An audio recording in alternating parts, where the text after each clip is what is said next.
So much we pray in your name. Amen. Well, I think all of us probably remember just language rules. I was thinking about this, especially with what we're talking about, but language rules, there's different stuff that is hard. Maybe you've been out of school long enough that you don't remember some of this stuff, and then some of y'all teachers, you're back and you're mad that I'm bringing that up again or whatever on the weekend. But no, there's language rules. You think about all these things, you thought you had it down, and then they're like, take the training wheels off, and they bring more things to you, and they'll say like some of these exceptions, or some of the rules are like I before E except after C. You see that, and you're like, okay, I got that down. You're young, you're a kid, and you're like, okay, I think I pretty much have this thing down pretty good now. And they're like, I before E except after C, and sometimes Y. And they're like adding stuff into this. And then they're like, I before E except after C, except when it's not. And you're like, that's what it says, isn't it? I before E except after C, except when it's not. And you're like, what? What if all rules were like this? It's like the speed limit's 75 except when it's not. Wait, I don't know if we can tell cops that or if they'll go for it. You can try it. Tell me next week how it goes, but it just doesn't work. No, what I found out with that exception is that there are more words actually that don't go by that rule than actually go by it. There's actually over 900 words that don't follow the I before E except after C right there. And so it's like, why is this? I still go by it. I still basically look at it. It's like you got to do that and then memorize all these things. It's just crazy.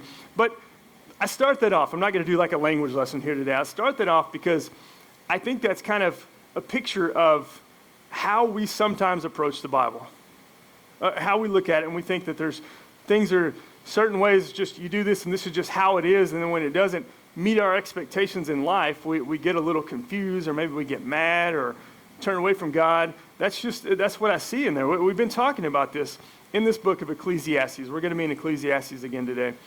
We started that last week. But Ecclesiastes and even Job in there, they're a little different. You go to books like Proverbs, and it says, you do this and this. Good stuff happens to people who do good. Bad stuff happens to people who do bad. You see that, and you're like, okay, that makes sense. That's how it should be. But then we all kind of have questions, and it's like, well, I don't always really see that. And then you come to the book of Ecclesiastes and Job, and it's in some ways it's just opposite of that. It seems different. It's like good stuff happens to bad people, bad stuff happens to good people, and we're like, wait, I thought it was supposed to be different from this.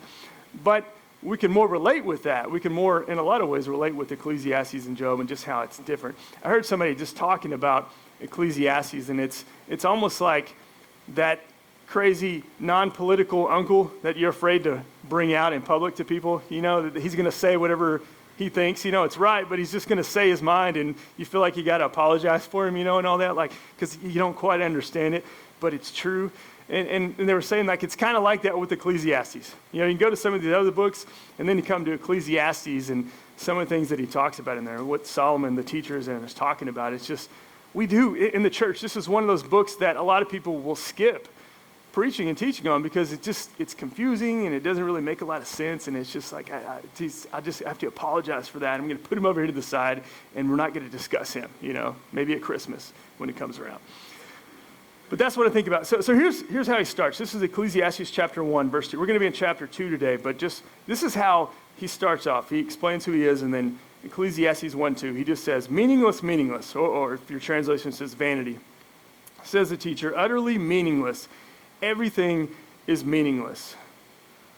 So we did a word study on this word right here, meaningless and vanity. And that's really what the title of this series is, hevel. It's a Hebrew word, hevel, which this is what it means up here. I'll put this on the screen. Hevel, it means smoke, vapor, breath, enigma, temporary, I know it's a lot of stuff, or insubstantial. Smoke, vapor, enigma. And I brought this out last week and just said, it's kind of like that. You spray that, because I don't have smoke up here, but this is supposed to be like smoke, and you spray that, and it's like, I see it, it makes sense, but I can reach at it, and you never really get it. And so that's really the picture of what he's talking about there with hevel. It's not that there is no meaning in anything or any meaning in us, but it's like smoke, it's just vapor. We reach for it. We think we have life and all this stuff figured out, but we're reaching for it, but it gets through our grips. We just can't quite grasp what this is all about. And that's really the spirit of what he's teaching in this book. It's just, I think I'm trying to live life, and this stuff makes sense, and it makes me happy, and I'm reaching for it, but then in the end, it doesn't make any sense. It's like a vapor. It's like a smoke. It's not there. It's insubstantial. It's temporary. It's fleeting. And so it's important to understand that word, not to just spend a whole lot of time on this one word, but this word, really understanding it, is going to help us grasp everything that he's talking about in this book, and why he's talking about it, and why this book is so confusing to us in a lot of ways. It's important for us to really spend time on that and understand. If you've ever learned another language, maybe if some of y'all are bilingual or trilingual, and if you're above that, you're just a nerd, if you just know all those languages. I can't even learn. I went to another country. I can't even say country. I said country. See, there you go. Went to another country and could barely learn Spanish going over there. I messed it up, butchered it in so many ways. But I remember going over there. This is, for those of you, if you are bilingual and you understand translating over into another language, you don't just take a sentence and do word for word right over to that language. Most of the time, at least, I'm no, great translator or whatever, but most of the time you just don't translate word for word right over there. It just doesn't make any sense. Sometimes it's phrases and all that. And it's hard to get sometimes to translate. I remember going over to Uruguay around 2005, and one of my favorite shows was Napoleon Dynamite. So I go over there, and I'm like, this would be great for them to watch this show, and because I love it, and I know even English people, some people don't even like it or whatever. But I go over there, and I'm like, let's watch this. And so us Americans are laughing at the right times, and then when they're watching it translated over, the words and stuff, and they're reading this, they're not laughing at the same time as us. I'm like, what is wrong with you guys? Is humor different here? It just doesn't translate perfectly over there. I mean, you get what they're talking about. You get the right words. In so many ways, that's how it is with us translating things over. We gripe about so often even translations of the Bible. Now, there's certain ones that are better, but even our translations are not perfectly exactly the same as the originals. Now, we have Hebrew and Greek that we can go back and we can look in those originals, but they're not perfectly translated over.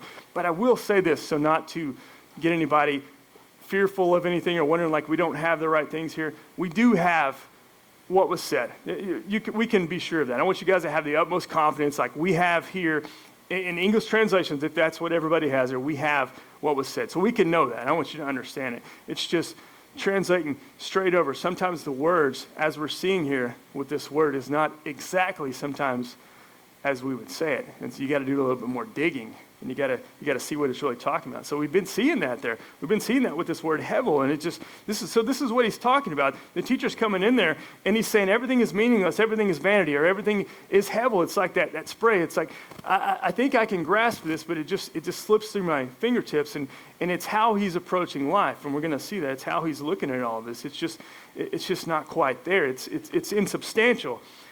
This is the definition of that. I don't have this on the screen, but just understanding more about this. It's lacking strength or solidity. It's fragile.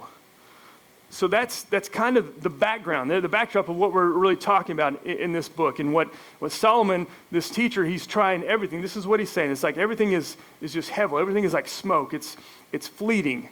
So now let's get into chapter 2, and we're going to see what he's talking about, because he's going to be looking at pleasures. He's getting into his experiment of trying all this stuff out. Ecclesiastes chapter 2. Verses 1 through 11. He said, okay, so I said to myself, come now, I will test you with pleasure to find out what is good. But that also proved to be meaningless. Laughter, I said, is madness. And what does pleasure accomplish? I tried cheering myself with wine and embracing folly, my mind still guiding me with wisdom. I wanted to see what was good for people to do under the heavens during the few days of their lives. I undertook great projects. I built houses for myself and planted vineyards. I made gardens and parks and planted all kinds of fruit trees in them. I made reservoirs to water groves of flourishing trees. I bought male and female slaves and had other slaves who were born in my house. I also owned more herds and flocks than anyone in Jerusalem before me. I amassed silver and gold for myself and the treasure of kings and provinces. I acquired male and female singers and a harem as well, the delights of a man's heart. I became greater by far than anyone in Jerusalem before me. In all this, my wisdom stayed with me. I denied myself nothing my eyes desired. I refused my heart no pleasure. My heart took delight in my labor, and this was a reward for all my toil. Yet when I surveyed all that my hands had done and what I had toiled to achieve. Everything was meaningless, a chasing after the wind. Nothing was gained under the sun. And so as we're all reading this, we're like, it's just another Wednesday, right? Like, I completely relate with this guy on everything. No, just everything, what he's talking about there, I can't. I hear all these things and I see him talking about this, and I'm like, I don't even know what this guy's talking about. I'm like I poured myself into fast food places around town. It's like, it's like that's me like splurging. I went to 3 fast food places this week, and that's crazy. I poured myself into pleasure. No, this guy, the reason he's good, that we can listen and we can learn things from, is because, this guy actually tried everything. He could do it all. Just all these things that he's talking about, I can't even begin to compare with this guy and all the stuff that he's doing. And I talked about last week, I said this is like the great empirical experiment of life. He tries it all. He's like, I'm going to see what this is all about. I'm going to try it all and pour myself into all this stuff. And he mentioned there, he says it's like a chasing after the wind. Or vexation of spirit, some translations say. And I mentioned before, I said that's like this just great frustration is really what we're going to see in that. He's trying all this, and it's just like it wore me out trying to find pleasure in all this stuff. I read where a guy said it's like corralling all these cats, all these I guess just cats running all over the place, wild cats, trying to corral them all. I don't know if you guys have a bunch of cats, or if you've tried to do that, or maybe chickens, or whatever we can think of, but it's like trying to corral all them into this one little area. And it's like, okay, guys, get in there. You guys are wild, and you're going to listen to me and go in there. And it's mad. It's just crazy trying to get all these animals. I have 2 dogs, and one of them's fat, and the other one listens to me. And that's hard enough to get these 2 dogs just to get into this room, or to go outside, or to not run over my legs and stuff. And that's kind of the picture there we see with this. He's like, I tried all these things with the idea I'm going to try to find fulfillment in this, with the idea I'm going to try to find happiness and joy and all these things. I tried all this stuff, and he poured himself deep into all these things, into pleasure, everything that is under the sun. And it was the same thing. It was hevel. It was like smoke. It was just insubstantial. It just wasn't. I think he's just saying it wasn't what I thought it was going to be. I tried this. And this is, in our culture and just advertising and everything, it always says, it's going to bring you fulfillment. It's going to bring you joy. You deserve this. You guys know the same old story we see on commercials all the time. And it says you will have fulfillment and joy. This is what you need. And then if you've ever bought into that, you're there in a weak moment and you buy those things. Maybe you had some joy for a little bit, it's happiness for a little while. Whatever that is, it's going to get old. It's going to wear out. Something that was new is going to get old. It's going to get broken down. The iPhone, they're always going to come out with another one the very next month. There's another one. It's like, no, this one's even better. And that's what they play on that. They play on these type of emotions. And it's like, you deserve this. You need this. And it's the same thing. If we had the same type of mindset, what he's talking about, of all this stuff is going to bring me happiness, and it's going to be the same thing. You're going to be worn out and never find any type of fulfillment. That's what he was talking about there. It's like tilling up ground. This is what I think about with Ecclesiastes. It's like tilling up this ground, which is a difficult process. We have a garden. Melissa's got a garden. If we ever, the apocalypse comes and it depends on us having a garden, we are all going to die because our garden dies before us. It was horrible. We're not very good. I don't have to mow there. That's the only good thing I think about, is I don't have to mow in that area. So that's the only good thing. But Ecclesiastes, it's kind of like this tilling up ground. It's going to tear this hard soil up. It's going to tear all these things up. Maybe difficult in the beginning. I pictured it's like us sometimes. We have these difficult questions in life. We don't really fully understand sometimes what this is about, what God's doing here, what we're doing here. And I see him kind of in that process of tilling the ground up. Okay, what is this all about? And it's painful, and it's going through all of this, but it's getting the soil ready for seeds, getting it ready to be planted, to be like a harvest. And that's kind of how it is, I see, with Ecclesiastes here. And so I think about Solomon, as he's saying, he's tried everything under the sun, and nothing really brought him any type of fulfillment. He tried it all, and it's the same old thing over and over again. It never brought any type of fulfillment in his life.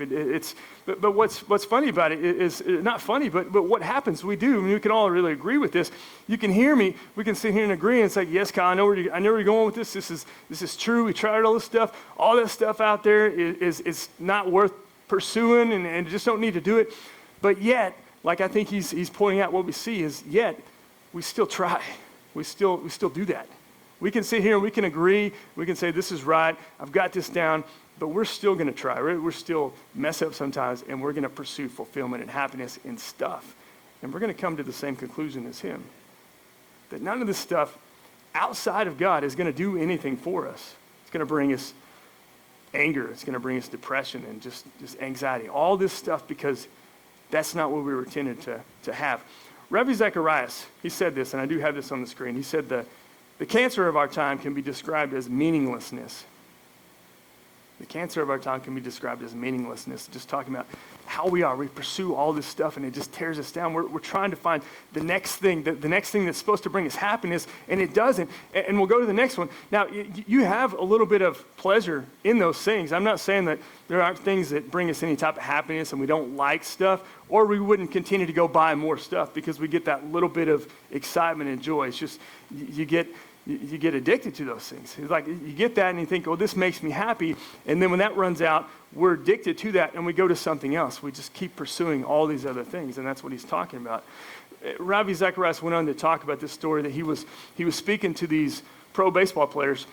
And one of them came up to him after. He said one of the main ones who had just signed a multi-million-dollar contract and just came up to him and put his hand on his shoulder and leaned his head, into him and just started crying on Ravi's shoulder there. And later went on to tell him, he said, I've just signed this multi-million-dollar contract. I have more money than I ever thought I would have. But he said, I've lost everything really to get to this point. He just really lost his life, and he lost what it was all about. And I would bet, I see in his life that he came to the same conclusion as Solomon did here, is that it's just hevel. All this stuff is pointless. It's smoke. It gives the appearance of, this is what I need to give me happiness and fulfillment in life, and I'm going to try these things, and maybe I get it for a second, but then it slips through my hands, and it's temporary. It is. It's like this smoke. You grab it there, and you think you have it, or like when you think you grab those lightning bugs or something, I've got it, and it's not there. It's kind of that way with us pursuing happiness and joy in our life. It's just you think you have it, and it's just going to go away. And this is what he's saying. It's a depressing book as you go through it until you get to the end, but it's so important for us to hear in our life, and just in our daily lives, because I think all of us are searching these things out. And many times we fall on our faces because we're pursuing the wrong things. He says it's like under the sun, this saying that he's talking about there. I was doing some studying on this, and he says, I've tried everything under the sun, everything that it could offer me. And it's like this Hebrew idiom. It's this saying they had. It's kind of like you see in the Old Testament, we want this land flowing with milk and honey. We understand that. It wasn't literally flowing with milk and honey, in this land. Or it would be, it sounds cool, but I can just imagine how sticky and just sour and everything it would be. Like, I don't want this place anymore, God. So it wasn't literally that way. It's just talking about the abundance of stuff. Like this is a great place. And so it's the same way. Everything under the sun is this idea. Even as I was reading Ravi Zacharias, he was saying it's like this idea of locking God out of our lives. He said, I try everything under the sun. So it's like, I'm going to push God out of here, and I'm going to try what's down here, as if God's not in this anyway. And he says, I'm going to try all this life, this unspiritual life, this life that is leaving God out. I'm going to try everything that this world has to see if this is going to give me any type of enjoyment. So that's the picture of it. He's like, I'm trying this without God in any possible way. And again, he keeps coming to that same conclusion. I tried pleasure. I tried these things. And he's going to go down the line in this book of all these different things. He's like, I tried this. I tried this. And right here he says, I tried pleasure. I tried all this stuff. And none of it really brought me anything. It didn't help me out in any possible way. Tools is the best way I could think of. If you've ever tried to use some type of tool that wasn't meant for its intended purpose, like I know Travis would know this, like I don't know if you do this, but I've done this many times, like I couldn't find my hammer and there's a nail there and I don't want to get up because I'm already tired and I'm like, there's a wrench there. You find a wrench and you're like, you use this as a hammer and you miss it, maybe hit your hand and you say something nice or whatever, you just hit it down there. You're beating this all over, and it's like, I get it in there, maybe the nail is bent, maybe you break it off, and then eventually I just sometimes then just break the nail, and just kind of get mad. You do all this stuff. Or a screw, maybe if you don't need like too much torque, I've used different things. Like I've even used like needle nose pliers, to try to turn a screw, and you're mad. And that's when my hammer was there after that, and I'm like, wait a second, just break that off. We'll just put another one in there, paint over that or something. Anyway, and I'm selling stuff, so it's not in the stuff I sell. So let me just make that, clear on that. It's like my tables. Those are perfect. But anyway, where was I? No, and other screws, I've used like my nail and like turn them if you didn't have to go too far. Sometimes you break your nail or whatever, or you get it in there a little bit. But it doesn't ever work out as good as if you had the right type of tool. And in a much greater way, I think about that with God and what he's saying with some of these pleasures in life. He's like, you're going to get a little bit of pleasures from some of these things, but out of the context of a relationship with me, it's going to be messed up. It's going to be fleeting. It's going to be unfulfilling in our lives outside of this relationship with me, like he was trying there. We got to understand everything in the proper context there. Let me say it this way. Ecclesiastes elevates the joy of mundane things. And I'll explain really what I'm talking about there. I don't think he's saying everything in this life just in itself is pointless. He's not trying to say that we can't have any type of joy and any type of happiness. He's not saying that it's wrong for us. And I've said this before in other sermons, like it's not wrong for us to have any type of joy. We're not more holy if we never smile, if we never have any type of joy. You know what I mean? Like there's a balance. Like we shouldn't be living to please ourselves and have all this stuff, but it's not wrong to have any type of happiness and joy. Man, Jesus has saved you. It's hard for me to like hide that. Like I know I'm going to be in heaven one day. It's hard for me, even as a non-emotional type of guy, like it's hard for me to not show that happiness that I have in this world. Like he's changed me. That should change us. That should be evident in our lives. So I don't think it's wrong for us to show any type of happiness. And so he's talking about these pleasures and some of these things, and he's saying, I tried these things, and it's not as if that they're wrong. Now Solomon in here, and he does some things.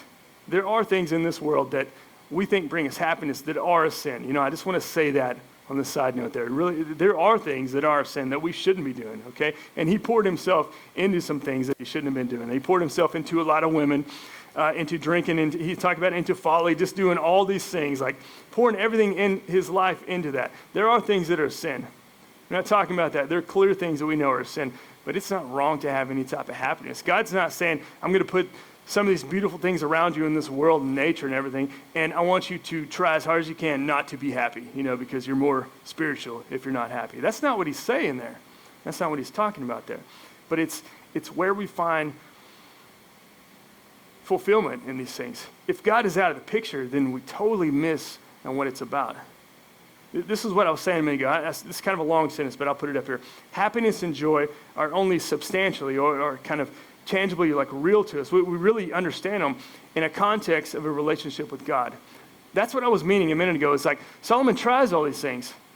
But what he was saying there, what he's talking about, the difference is he was putting God out of it. He's like, okay, I'm going to try all these things that are on this planet, everything under the sun, to try to find happiness and fulfillment, but I'm going to put God over here on the side. I'm putting him on the shelf, and I'm going to try to pour myself into these things, not living for him whatsoever. And that's the problem.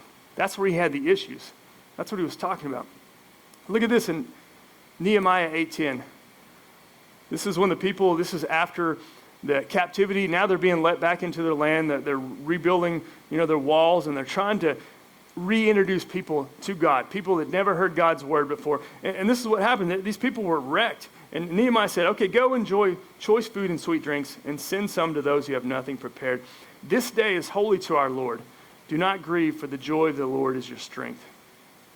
Again, like I was saying, these people were wrecked in their heart. They've been out there, they've been living for themselves, and now they've read God's word before, which some of them either had never heard it before or very little of it they've heard.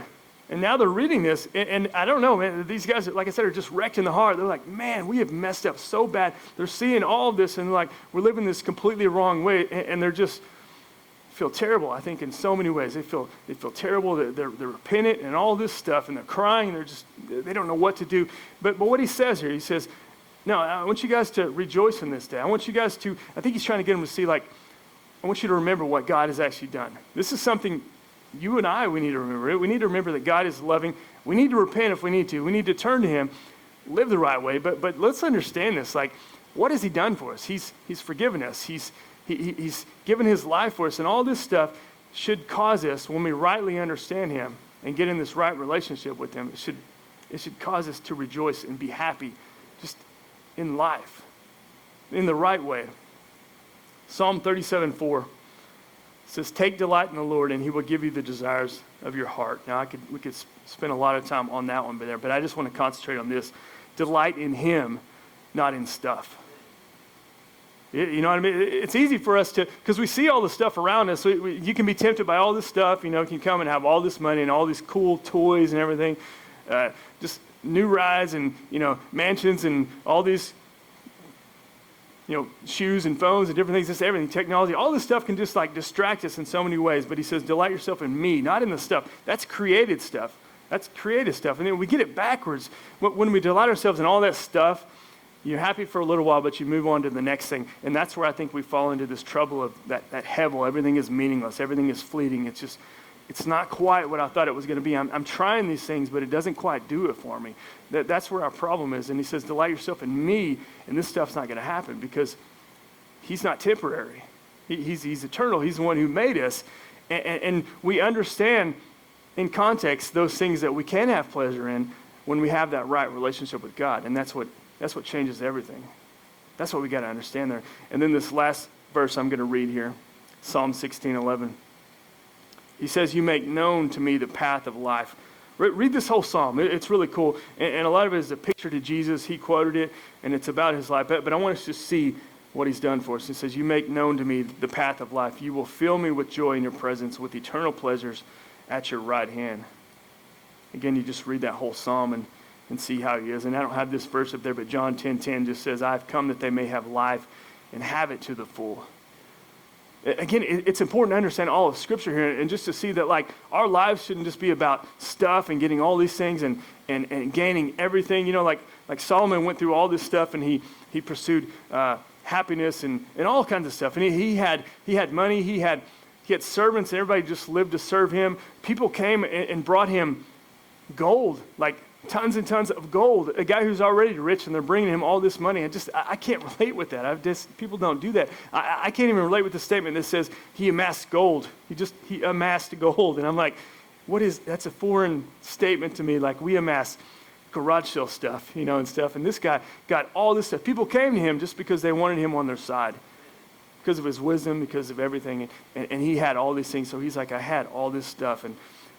But it's in that proper context. So this world is not just about us getting all kinds of stuff, but it's about learning where our passion and where our heart really should be in there. And when it's removed from God, when we go as the way of Solomon, the teacher, does, and we search out everything that can make us happy under the sun, like Ravi Zacharias said, locking God out, then it's going to be messed up. You're going to be empty. You're going to be continuing to try and find all these other things there. And I'll say it this way. This wasn't me. So I can say, this is good. I didn't come up with this. Somebody else did. But it's just a way to remember this. It's pleasure is the measure of your treasure. Simple way to look at it. Pleasure is a measure of your treasure.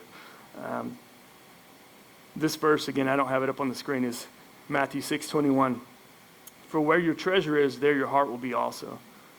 Where your treasure is in your heart, that's where your love's going to be. Where your treasure is, all these things that you put in, all your pleasure, like it shows in your life. That's where your heart is, and that's, I think, what he's trying to say there. Don't put it in all this stuff. That's where you and I mess up, and it's the temptation of just being human and just living in this world. We are tempted. We're bombarded, especially here in America, just the land of the free and all this stuff that we have and the things that we have all around us, and technology growing. And we just, at the click of a couple buttons on our phone, we can get all this stuff.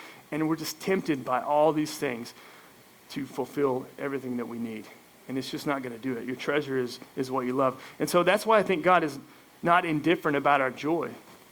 It's a big deal to him, because pleasure in God, like that's what I think that he wants. I think all this stuff is around us. And what we can learn from Solomon and all he did, and he was pursuing all these things, is it's not wrong to have happiness and have like pleasure in this world. But it's like, when we have God in the rightful place and we're living for him, it's going to change our desires. It's going to change our desires for all this stuff that was kind of meaningless and empty for us. And just like that picture, I'll keep using this. It's like that picture of that is us seeking these pleasures outside of a relationship with God. You see it there, and we're going to continue to do it. Well, maybe I'll get it this time. It's like the definition of insanity, like doing the same thing over and over, expecting different results. That's how we are, isn't it? That we try all these things outside of this relationship with God. And he says it's always going to be temporary. It's always going to be fleeting. It's always going to go away. If your treasure is in these temporary things, we're never going to find those. And I think if we can learn from Solomon what he's saying, what he's going to say through all this whole book, and when he comes to the end, is as he learned it, fulfillment and joy and happiness and purpose and all this stuff is only right. We're only going to find that. We're only going to actually truly be able to grasp that when we're in that relationship with God. And that changes everything. Even when you're with him, the pleasures in the world, the things that are out there, it changes everything. We actually kind of can enjoy those in the right context because we're in that relationship with God, and it changes everything. Man, if anything, I think us as here in America, maybe that's something that it's more difficult for us to get, is that it shouldn't be in all this stuff. There's, I'll close here and stuff, but there's another big name evangelical that stepped away from the faith, and man, this is what it does to me, is it breaks my heart. But I was also thinking about this the other day too, and it doesn't just break my heart, and I don't think we should just be sitting around here like heartbroken and sad about that in different ways. It is, but it also gives me, man, more of a sense of a purpose, like to go out there and just see, like, maybe we're in the church, maybe we're pushing this wrong. Maybe people are seeing that it's supposed to be about all this stuff. And the book of Ecclesiastes is so perfect for our time now, because Solomon is wrestling with all this stuff, and he's looking at life. He's looking at life from a lot of people that, maybe us, people that we come in contact with, they're looking at this world differently, and they have this wrong perspective of the world. They have this wrong expectations of what they think God should be doing for them. And if we think it's about him giving us everything, if we think it's about us having no pain and nothing ever happening in this life, we're going to be hurt when that stuff happens to us. We're going to be in pain when something comes at us, and we think, well, I gave my life to Christ, and this it's supposed to be perfect. There's supposed to be no pain. I thought everything was supposed to be rosy, and there's going to be no problems. Everybody was going to like me. I was going to have all this money, no pain. My health was going to be great. All this stuff. And we think that, and if we have this wrong idea, like I believe was the spirit of Solomon searching through all these things, if we have that wrong expectations of God, then it is going to wreck our faith. And maybe that's why some are stepping away. I don't know. But I want to encourage you guys and build you up, and want you to be stronger in that way, to know that God is in control. He loves us. But it's all this stuff is in a context of a relationship with God. Sometimes junk happens to believers. Sometimes bad stuff happens to people who are living for God. Sometimes you're doing right, living by God, and things can happen. Jesus said, you may die for your faith in Christ. I'm just telling you that. But this isn't all there is. This world is temporary. That's part of maybe the spirit of us. It's like we're trying to grasp this world and make this world heaven. And so when anything changes our minds about that, something in this world makes us pained or confuses us, or just takes that joy away, we lose our faith in God. But look, he's still there. This world is temporary. Don't put all of your faith and everything in this world. It is temporary. God is there. He is in heaven. He's planning things for us later on, those who believe in him. But I just want you guys to know, like, it's painful, it's tough. He is in control. But don't put your faith and trust and everything in this temporary world and temporary things, but put it in God. He is eternal in every possible way. You guys, let's bow your heads, and we're going to pray right now.